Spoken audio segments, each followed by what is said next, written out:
किताब मुकद्दस में से सलातीन की पहली किताब के 21वें बाब की तिलावत। इन बातों के बाद ऐसा हुआ कि यजरियली नबूत के पास यजरियल में एक ताकिस्तान था जो सामनिया के बादशाह अखयब के महल से लगा हुआ था। सो अखयब ने नबूत से कहा कि अपना ताकिस्तान मुझको दे दे ताकि मैं उसे तरकारी का बाग बनाऊं, क्योंकि वो मेरे घर से लगा हुआ है और मैं उसके बदले तुझको उससे बेहतर ताकिस्तान दूंगा, या अगर तुझे मुनासिब मालूम हो तो मैं तुझको उसकी कीमत नकद दे दूंगा। नबूत ने अखयब से कहा, खुदावंद मुझसे ऐसा ना कराए कि मैं तुझको अपने बाप दादा की मिरास दे दूं। और अखयब उस बात के सबब से जो यजरियली नबूत ने उससे कही उदास और नाखुश होकर अपने घर में आया, क्योंकि उसने कहा था कि मैं तुझको अपने बाप दादा की मिरास नहीं दूंगा। सो उसने अपने बिस्तर पर लेटकर अपना मुंह फेर लिया और खाना छोड़ दिया। तब उसकी बीवी एजबल उसके पास आकर उससे कहने लगी, तेरा जी ऐसा क्यों उदास है कि तू रोटी नहीं खाता? उसने उससे कहा, इसलिए कि मैंने यजरियली नबूत से बातचीत की और उससे कहा कि तू अपना ताकिस्तान कीमत लेकर मुझे दे दे, या अगर तू चाहे तो मैं उसके बदले दूसरा ताकिस्तान तुझे दे दूंगा। लेकिन उसने जवाब दिया, मैं तुझको अपना ताकिस्तान नहीं दूंगा।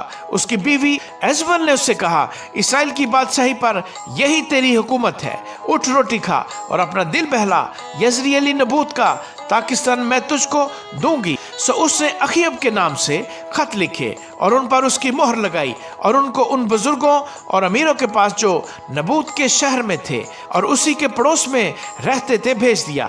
उसने उन खतों में ये लिखा कि रोजा की मुनादी करा के नबूत को लोगों में ऊंची जगह पर बैठाओ और दो आदमियों को जो शरीर हों उसके सामने कर दो कि वो उसके खिलाफ ये गवाही दें कि तूने खुदा पर और बादशाह पर लानत की, फिर उसे बाहर ले जाकर संसार करो ताकि वो मर जाए। चुनाचे उसके शहर के लोगों यानी बुजुर्गों और अमीरों ने जो उसके शहर में रहते थे, जैसा एजबल ने उनको कहला भेजा, वैसा ही उन खतूत के मजमून के मुताबिक जो उसने उनको भेजे थे किया।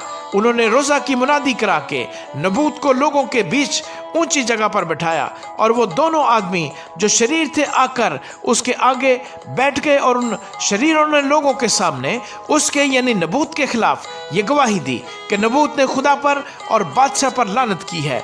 तब वो उससे शहर से बाहर निकाल ले गए और उसको ऐसा संसार किया कि वो मर गया। फिर उन्होंने एजबल को कहला भेजा कि नबूत संसार कर दिया गया और मर गया। जब एजबल ने सुना कि नबूत संसार कर दिया गया और मर गया तो उसने अखयब से कहा, उठ और यजरियली नबूत के ताकिस्तान पर कब्जा कर, जिसे उसने कीमत पर भी तुझे देने से इनकार किया था, क्योंकि नबूत जीता नहीं बल्कि मर गया है। जब अखयब ने सुना कि नबूत मर गया है तो अखयब उठा ताकि यजरियली नबूत के ताकिस्तान को जाकर उस पर कब्जा करे।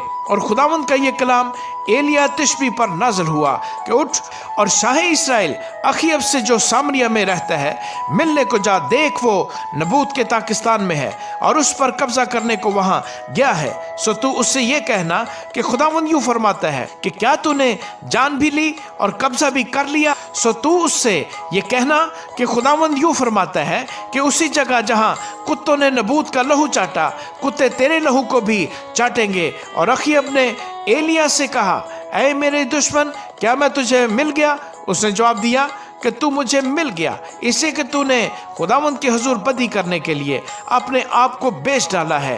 देख मैं तुझ पर बला नाज़िल करूंगा और तेरी पूरी सफाई कर दूंगा और अखयब की नस्ल के हर एक लड़के को यानी हर एक को जो इसराइल में बंद है और उसे जो आज़ाद छूटा हुआ है काट डालूंगा, और तेरे घर को नबात के बेटे योरबाम के घर और अखिया के बेटे बाइशा के घर की मानद बना दूंगा, उस गुस्सा दिलाने के सबब से जिससे तूने मेरे गज़ब को भड़काया और इसराइल से गुनाह कराया। और खुदावन ने एजबल के हक में भी ये फरमाया कि यजरियल की फसील के पास कुत्ते एजबल को खाएंगे।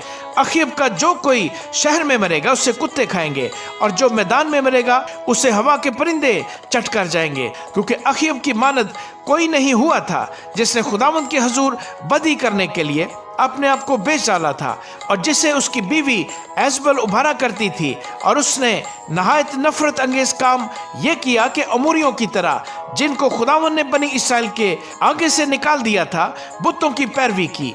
جب اخیب نے یہ باتیں سنی تو اپنے کپڑے پھاڑے اور اپنے تن پر ٹاٹ ڈالا اور روزہ رکھا اور ٹاٹ ہی میں لیٹنے اور دبے پاؤں چلنے لگا۔ تب خداوند کا یہ کلام ایلیاہ تشبی پر نازل ہوا کہ تو دیکھتا ہے کہ اخیب میرے حضور کیسا خاکسار بن گیا ہے، پس چونکہ وہ میرے حضور خاکسار بن گیا ہے، اس لیے میں اس کے ایام میں یہ بلا نازل نہیں کروں گا، بلکہ اس کے بیٹے کے ایام میں اس کے گھرانے پر یہ بلا نازل کروں گا۔